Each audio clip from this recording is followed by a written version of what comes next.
Halo sahabat Kurcaci Pos, selamat datang lagi di rumah Kurcaci Pos, tempat berbagi cerita dan ceria.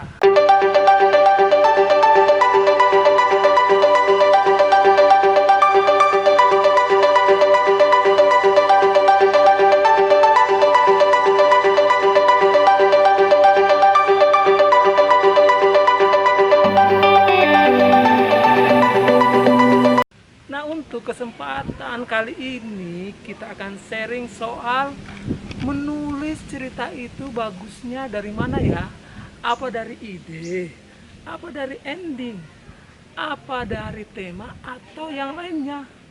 Jadi sesuai dengan pengalaman Kurcaci Pos menulis, jadi bisa menulis dari mana saja.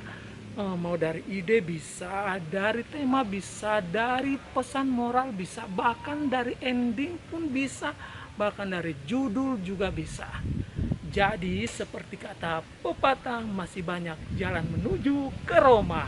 Oke, tanpa berlama-lama ya, mari kita langsung saja sharing menulis cerita anak itu dari mana saja sih.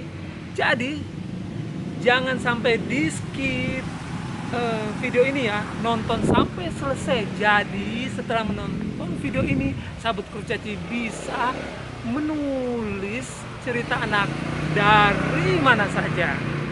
Oke, sharing yang pertama, menulis cerita anak itu dari mana saja adalah dari ide. Dan inilah yang saya menerapkan saat saya awal menulis dulu. Soalnya ide itu bisa didapat dari mana saja. Misalnya dari menonton, dari membaca, dari merasakan sesuatu dan lain-lain. Dan bahkan saya pun sudah sharing di video sebelumnya ya, soal dari mana saja mendapatkan ide itu. Begitu mendapatkan ide, langsung dicatat biar ide itu jangan menguap. Nah, begitu ada waktu langsung eksekusi ide itu biar ide itu tidak duluan ditulis oleh orang lain. Lanjut ya, sharing menulis cerita anak itu bisa dari mana saja ya. Yang kedua adalah bisa dari tema. Nah, dengan sudah menentukan tema, maka kita akan fokus untuk mencari ide sesuai dengan tema ini ya. Dan sangat beragam tema yang bisa kita terapkan untuk cerita anak, mulai dari tema persahabatan, lalu kasih sayang, tenggang rasa, keberanian, dan lain-lain. Ini juga bisa diterapkan saat kita menulis kumpulan cerita yang berdasarkan dengan tema. Misalnya saja ya, 10 cerita yang ada di dalam buku itu semua bertemakan sama. Misalnya bertemakan tentang keberanian, atau bertemakan soal Idul Fitri, atau bisa juga bertemakan tentang liburan. Lanjut, yang ketiga, sharing menulis cerita anak itu dari mana saja ya. Jadi bisa dari tokoh. Nah, misalnya saja saat kita melihat sosok seorang anak yang berpenampilan unik, nah itu bisa menjadikan juga sebuah ide. Tapi sosok tokoh ini tidak selamanya harus dari dunia nyata ya. Lalu saya melihat sebuah gambar yang diilustrasi oleh sahabat saya, yaitu seorang anak perempuan dengan rambut keriting dan dikuncir dua, lalu giginya ompong. Dan menurut saya itu sangat lucu dan unik. Maka saya pun menulis sebuah cerita dengan ide dari tokoh itu yang bernama Felipe.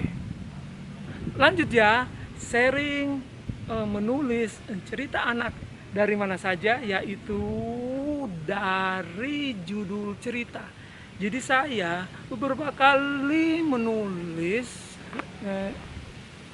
cerita itu yang sumber idenya itu dari judul aja mesin-mesin mencari uang, lalu toko roti 3+3, juga Pak Ricci.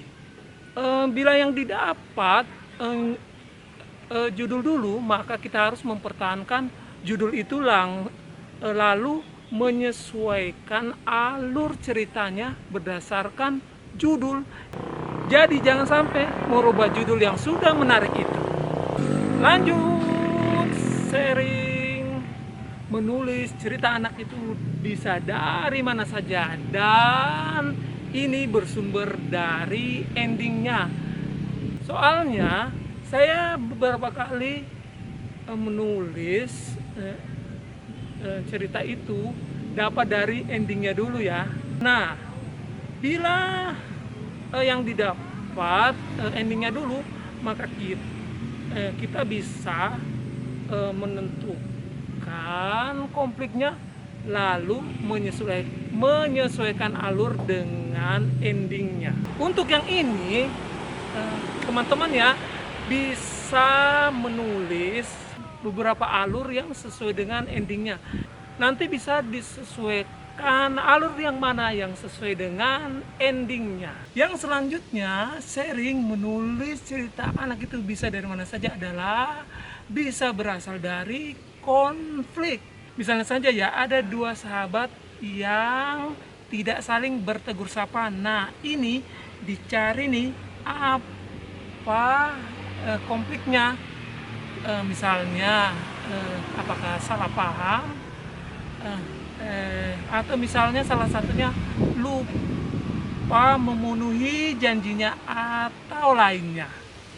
Nah, dari sini sahabat kurcaci bisa mengembangkan ya. Nah, setelah mendapatkan konflik ini, sahabat kurcaci bisa langsung lanjut menentukan dulu endingnya, lalu menentukan alur yang sesuai dengan ending. Oke, ini yang selanjutnya, sahabat kurcaci menulis cerita anak itu bisa dari mana? Yaitu dari pesan moralnya. Jadi saya sangat banyak menulis cerita yang awalnya saya ambil dulu dari pesan moralnya. Misalnya ya, anak yang harus berbakti dengan orang tua. Nah, dari sini saya menyesuaikan konfliknya seperti apa. Juga saya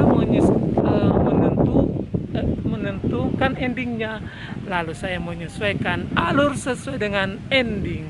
Ke sahabat kurcaci pos itu tadi soal sharing menulis cerita anak bisa dari mana saja. Nah, setelah menonton video ini, semoga sahabat kurcaci pos bisa lancar menulis, soalnya bisa menemukan ide awal dari mana saja, bisa menulis dari mana saja, dari ide, dari tokoh, dari ending, dari judul, dan lain-lain. Oke sahabat kurcaci pos, terima kasih ya sudah menyaksikan video ini. Jangan lupa subscribe, like, share, komen, nyalakan tombol lonceng agar saya terus bersemangat berbagi cerita dan ceria. Menulis adalah sebuah proses, jadi nikmati proses menulis itu dengan senang hati dan biarkan semuanya indah pada waktunya. Salam semangat menulis, dadah!